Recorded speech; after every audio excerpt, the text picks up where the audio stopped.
for a live reading, Professional Responsibility from the MPRE Outline. Got like 50 pages left. I'm kidding, more like, I don't want to count. On page 108, do have a little less than 50 pages left. We're in part D of some trial practice section. Lawyer as third party neutral, 1, 2, and 3, general principles.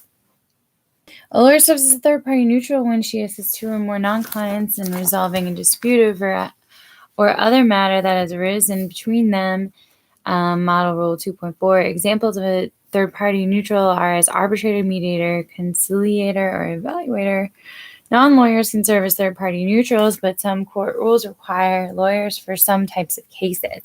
When a lawyer serves as a third-party neutral, she is subject not only to the ordinary rules of legal ethics, but also to various codes of conduct devised by groups such as the American Arbitration Association. 2, warning to unrepresented clients. A lawyer who serves as a third-party neutral does not represent any of the parties. A party who is not familiar with arbitration, mediation, or the like, or who is not represented by counsel may erroneously believe that the lawyer, third-party neutral, is protecting his interests, but that is not so.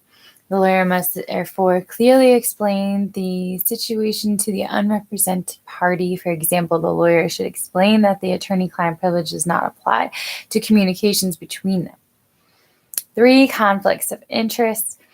A lawyer who serves as a third-party neutral in a matter must not therefore become the lawyer for anyone involved in the matter unless all of the parties give their informed consent confirmed in writing. So this is the one I've heard before. The other two sections cite Model Rule 2.4. This starts citing Model Rule 1.12. This conflict is imputed to other lawyers in the lawyer's firm, but can be solved by screening the lawyer from the matter, assuring he does not share the fee, and notifying the parties in writing about the screening arrangement. No conflict arises when a lawyer who served as a partisan arbitrator for a party is later asked to become that party's lawyer. E, special responsibilities of the prosecutor. The prosecutor in a criminal case is not simply an advocate, but also a minister of justice. The prosecutor's primary goal is to seek justice, not to convict.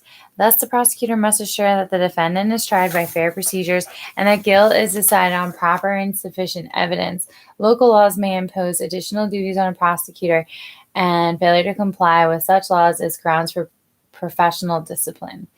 1, prosecuting without probable cause. A prosecutor must not prosecute a charge that she knows is not supported by probable cause. And 2, prosecuting assures right to counsel. A prosecutor must make reasonable efforts to assure that the accused is, Romanet 1, advised of the right to counsel, Romanet 2, advised of the procedure for obtaining counsel, and Romanet 3, given a reasonable opportunity to obtain counsel. ABA Model Rule 3.8b. 3, securing a waiver of pretrial rights. A prosecutor must not seek to obtain from an unrepresented accused a waiver of important pretrial rights, such as the right to a preliminary hearing. 4, disclosing evidence that may help defense.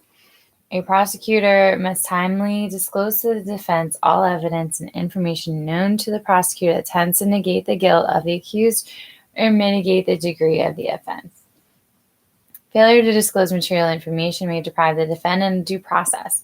See Brady v. Maryland, which is why they're called Brady violations, explained in U.S. v. Bagley.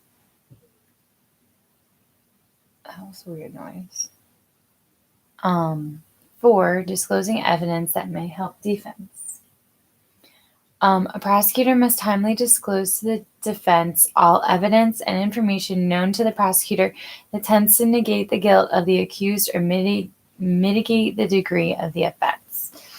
ABA Model Rule 3.8D, failure to disclose material information may deprive the defendant of due process. I just read that. Securing waiver of pretrial rights is what I read before that. Must not seek to obtain from an unrepresented counsel, unrepresented accused, a waiver of important pretrial rights, such as a right to a preliminary hearing. Okay. So I'm going to turn the page because this page is done.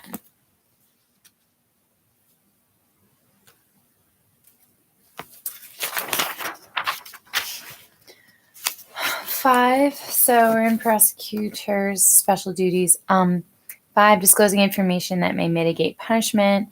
6, public statements about pending matters. 7, disclosing evidence to remedy conviction. 8, subpoenaing other lawyers. 9, other government lawyers. And A, terminating actions and developing a full record. So 5, disclosing information that may mitigate punishment. When a convicted person is to be sentenced, the prosecutor must disclose to the defense and to the court all unprivileged mitigating information known to the prosecutor, except when a protective order of the court relieves the prosecutor of this obligation. 6, public statements about pending matters. Except for statements that are necessary to inform the public of the nature and extent of the prosecutor's action and that